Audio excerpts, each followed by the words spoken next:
سلام. به سفر خانوادگی ما خوش اومدید. من مسعود نیکدل و من شیما رئیسی هستم. ما یه خانواده هنرمند و گردشگر هستیم. اینجا ناهوک، سیستان و بلوچستان. بهتون دفعه قبل قول داده بودیم که میخوایم بریم داخل این باغ زیبا و خونه‌های قدیمی و بناهای قدیمی که اینجا مونده رو با هم ببینیم. امروز میخوایم به وعده‌مون عمل کنیم. بریم با هم همراه باشیم.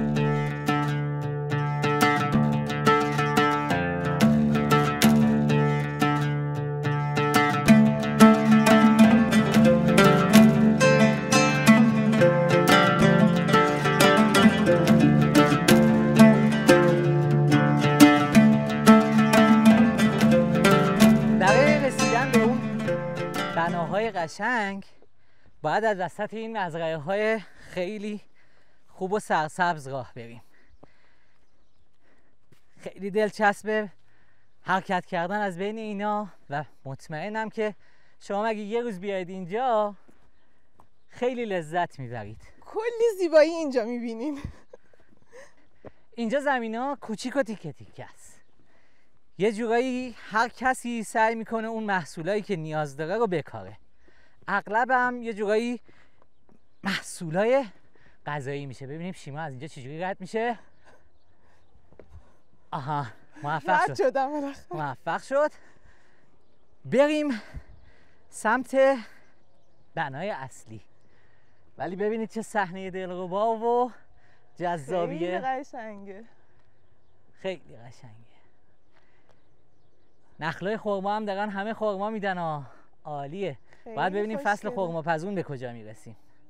دقیقاً. ببینید اینجا زندگی روستایی اینجوریه. باید سر صبح زود خورشید تازه داره طلوع میکنه. باید بیاید اینجا شروع کنید به رسیدگی به محصولات. سلام علیکم.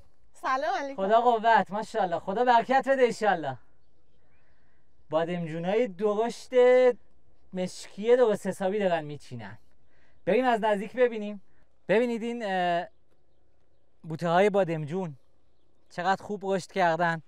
بوته بادمجون آب و هوای خوبی رو دوست داره، یعنی باید یه دمایی مثلا 24 درجه تا 30 درجه نهایتا داشته باشه تا خیلی خوب بده محصول بده به شما.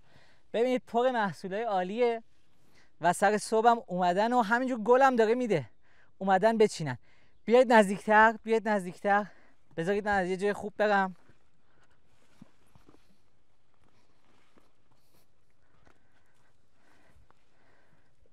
به به. ببینید همینطور دارن محصول برداشت میکنن و اینا قراره بره تو سفره های مردم. این نکته رو همیشه یادتون باشه. روستایی‌ها ولی نعمت بچه شهریان. اونان که غذای بچه شهری‌ها رو تأمین میکنن.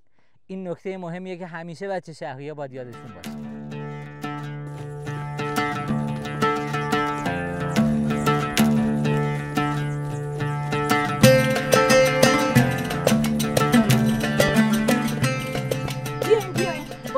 از زیر این طاق قشنگ رد بشیم.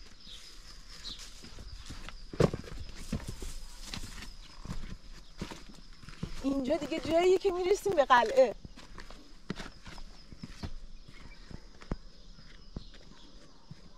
خب اینجا قلعه ناهوکه. ببینید خیلی بنا بلنده به نسبت اون چیزی که فکر میکنید و باید بریم داخلش ببینیم که چه جزئیاتی میتونیم ازش پیدا کنیم. دقیقاً. قلعه مال چه زمانیه؟ اون مطالعه‌ای که من انجام دادم برمیگرده به دوره قاجار. این البته به این معنی نیست که مثلا اینجا رو حکومت قاجاریه ساخته. نه، تاریخش برمیگرده به اون دوران. یعنی اون دوران مردم اومدن اینو ساختن و قطعاً برای حفاظت از همین زمین‌های کشاورزی و باغاتی که اطرافشونه. بریم داخلش رو ببینیم. چون دقیقاً یه جورایی وسط این نخلستان و این باغ قرار می‌گیره. عجب. آره دیگه. حالا بریم داخلش رو ببینیم. بریم ببینیم. اگر میخواین ارتفاع این سازه رو ببینین چقدره، میتونین با قد من تخمین بزنین. اون بالا رو ببینین.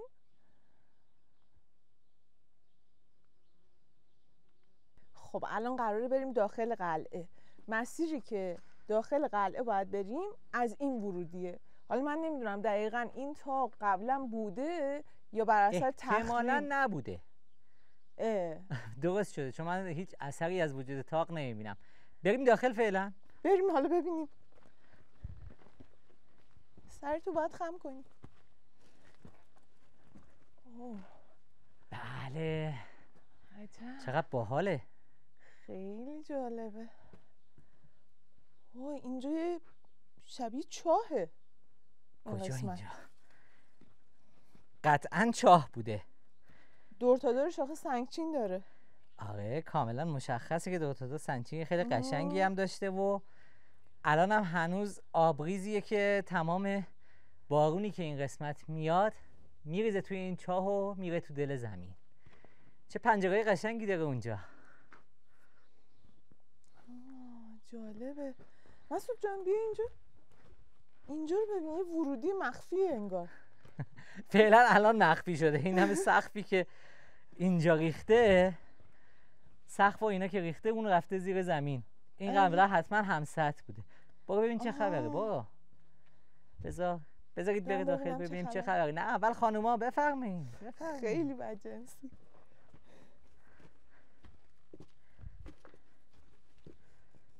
یکم ماجراجویی الان رو سر من. یکم ماجراجویی کن. وای مسعود خیلی عجیب غریبه. واو چه خبره اونجا؟ خیلی خوشگله. منم باید بیام. خیلی قشنگه.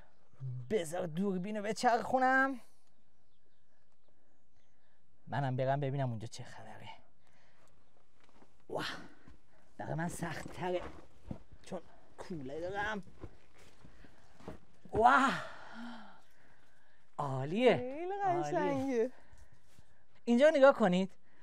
یه جورای هجوم این درخت به این سازه و وارد شدنش تو این قسمت زیبایی خاصی ایجاد کرده.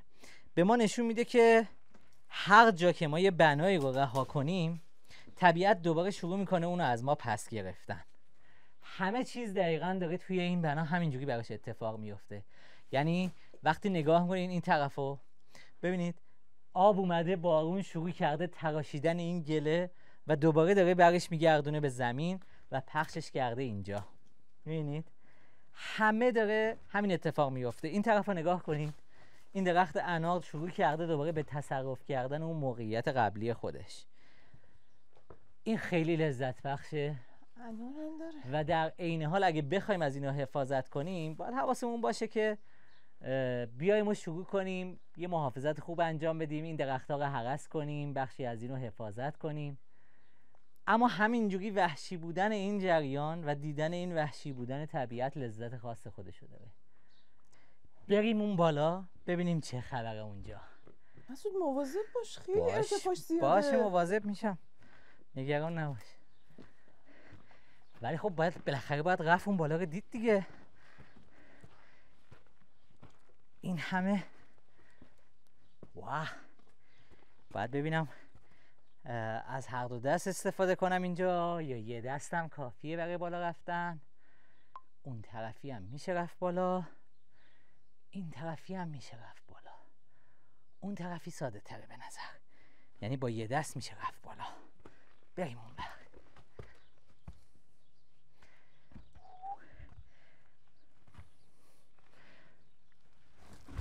نه نمیشه.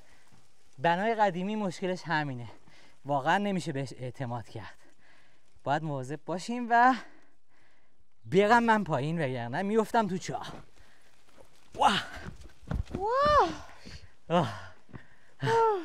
نجات پیدا کردم. دقیقا بالای چاه بودم. خب این دفعه دو دستی امتحان کنیم.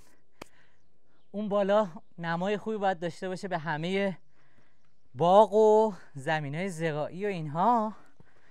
بریم این دفعه دو دستی و با احتیاط کامل.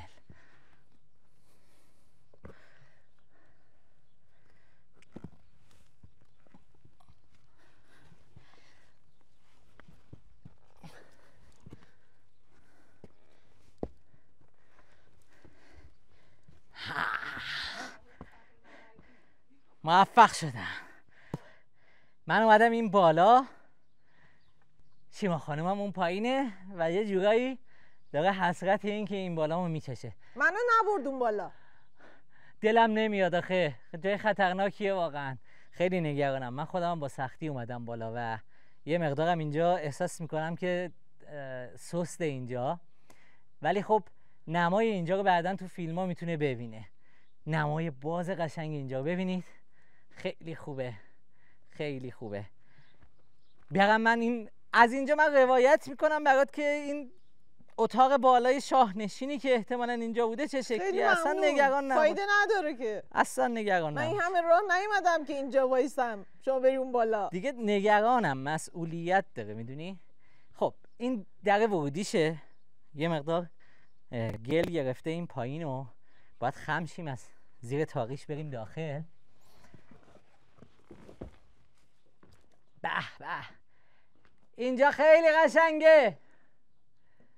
تزئینات داخل ببینید چقدر قشنگه. یه اجاق خیلی زیبا اینجاست، خیلی عالیه. هنوزم دود آتیش توش هست، معلومه که هنوز یه عده اینجا دارن آتیش روشن میکنن.